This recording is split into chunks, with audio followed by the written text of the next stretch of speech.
Not much has been going on for the last few days. Nothing to record.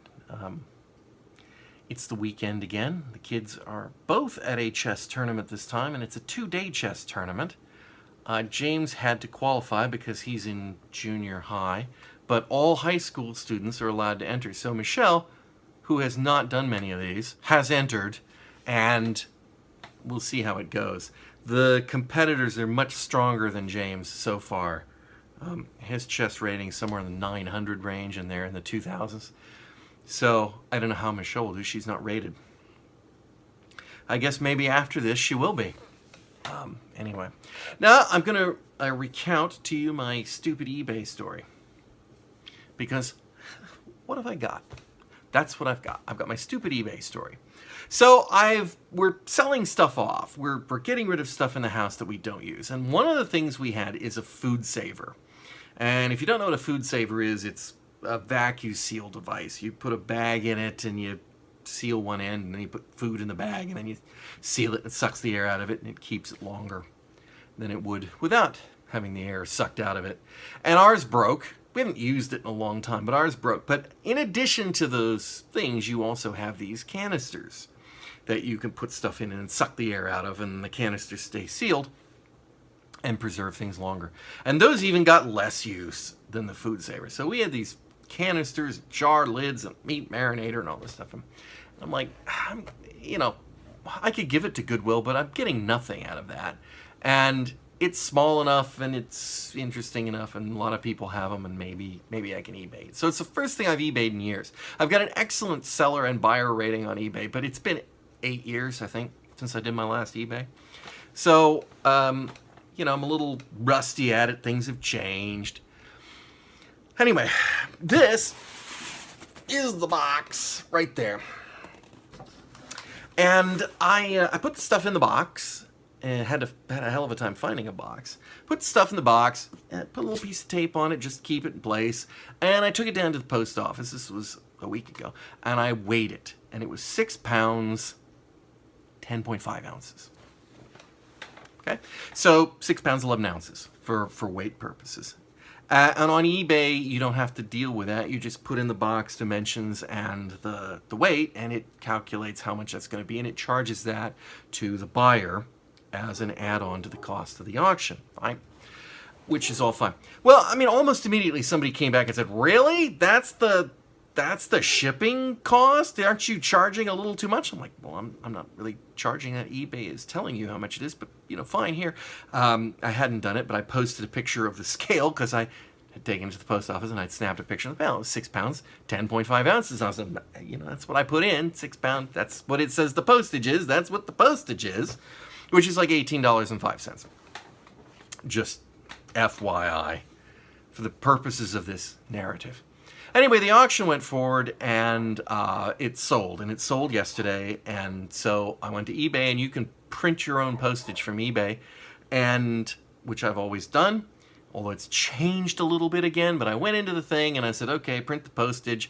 And the first thing it pops up and it says, oh, well, you're buying on eBay. So this postage costs $18.05, but you save $2.05. I'm like,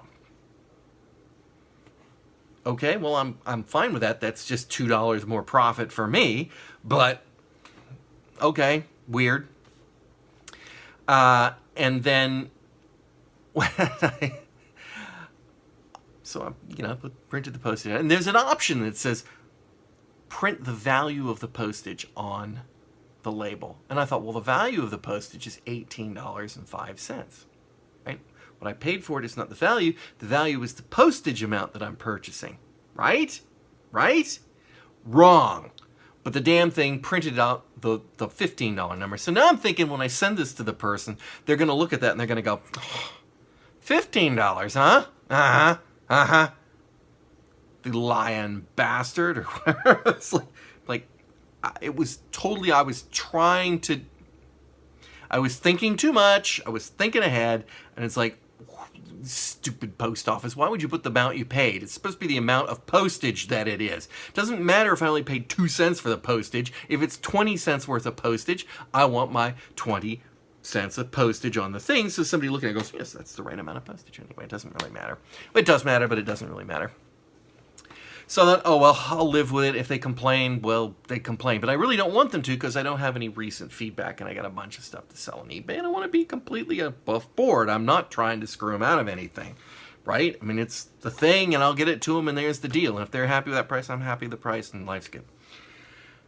So I was closing it up and I rattled a little too much. And so I took it out and repacked it and I put some extra packing in there and I like it much better, and I sealed it up and I tape and took it down to the post office today where there's a package drop that it should fit in. And I got to the post office and the package drop was broken, which is what happens when it's got too many packages in it. You can't open it and therefore you can't put more packages in it. So I was going to have to drop it off with the postal person, which fortunately the post office was open. There were 40 people in line. And I'm like, oh, really? I'm not happy about this. And I'm standing there at the machine that does the weighing, and I'm on. I did put a little extra padding in there. I would really hate to hand the postal worker something, and they go, well, this package doesn't weigh anything, so I can't put it in the box, and so you can't plead ignorance if they weigh it when they take the package from you and go, this is the wrong postage. So I put it back on the machine and I weighed it, and it's 16 pounds, 12 and a half ounces. So I've added 2 ounces of weight to the damn thing. And I'm like,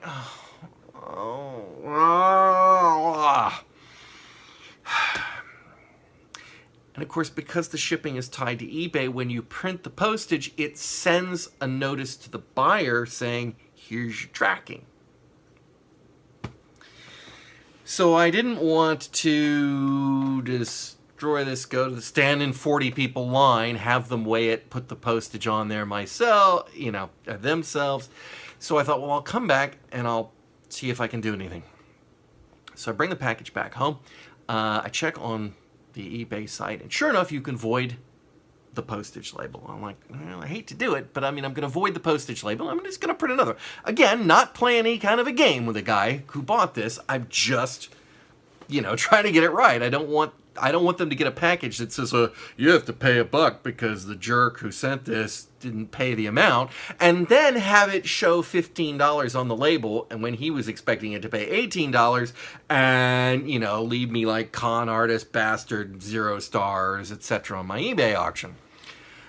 Which would be bad, very bad, for the first thing I've sent done in years. So I didn't want to do that. So I came back, I voided the thing, and it sends him a note, but you're allowed to type something. And so okay, I put extra thing in here, and I weighed it just before I shipped it, and damn it weighed more. And so I'm going to reprint the shipping label in just a couple minutes at the higher rate.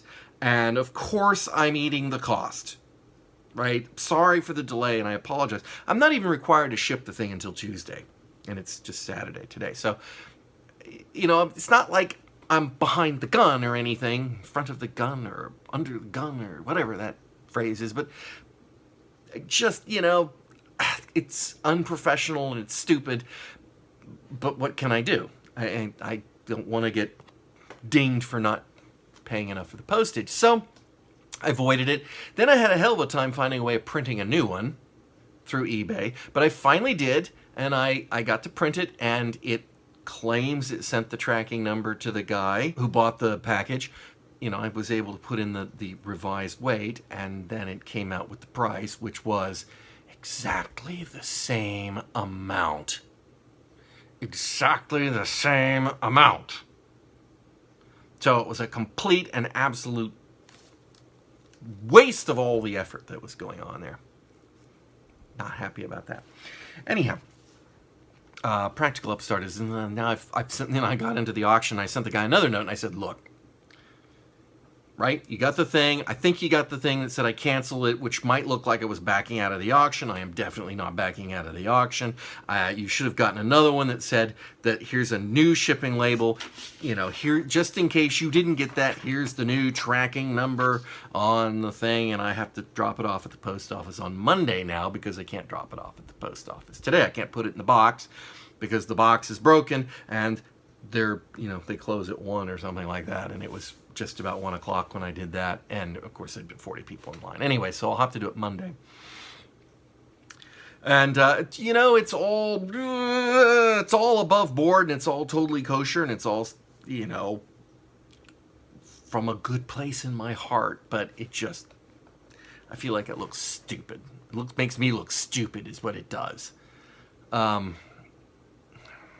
Yeah, makes me look stupid. And it makes, you know, I could see how somebody would think it's some sort of a scam. And it's, you know, it's not a scam. It's just, well, it is stupid. That's what it is. It's stupid. Me being stupid. I feel like we've had a dry run recently of just me talking. So instead, I'm going to talk to you about me just talking. No, I'm going to do something.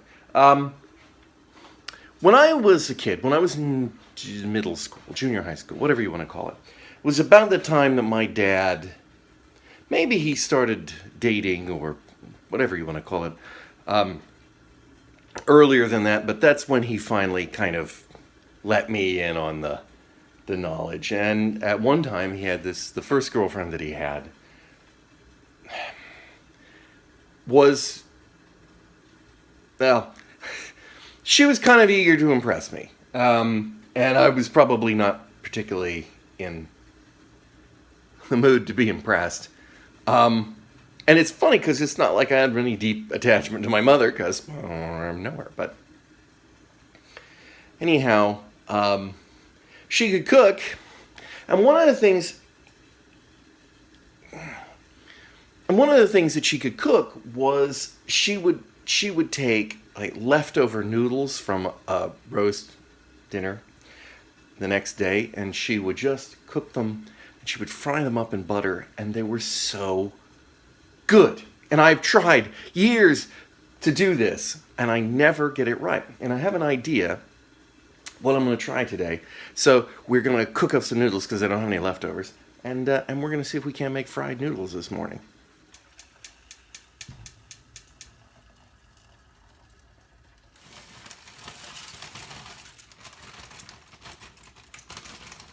So what I've always done, and I watched her do it, so I don't see how she was able to trick me with this, but butter in a pan, cooked noodles in the butter, fry it up till they were kind of crunchy but not quite crunchy, etc. And yet they just tasted so good. And I'm wondering now if maybe she slipped some spices in there or something. So I'm going to try something here. We've got this garlic butter. It's actually garlic and Parmesan cheese with basil. And it's really good on garlic bread.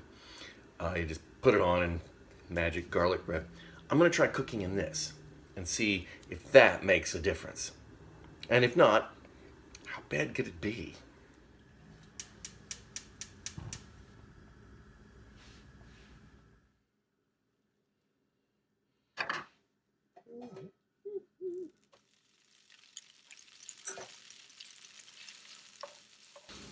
Fact is, half the battle is I don't know when they're done.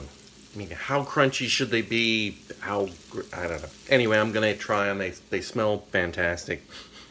So, let's see.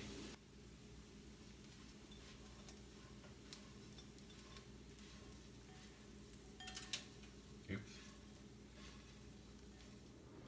Okay, here goes.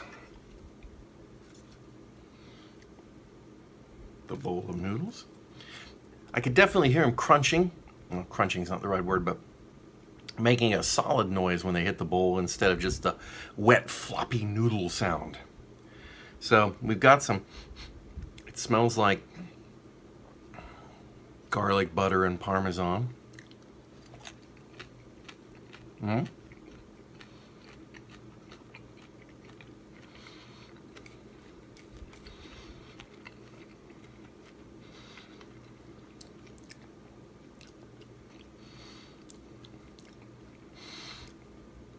There's still something different, but this is very good.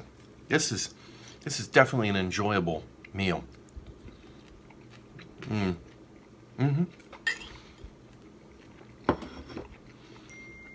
I'm gonna sit down and finish this now.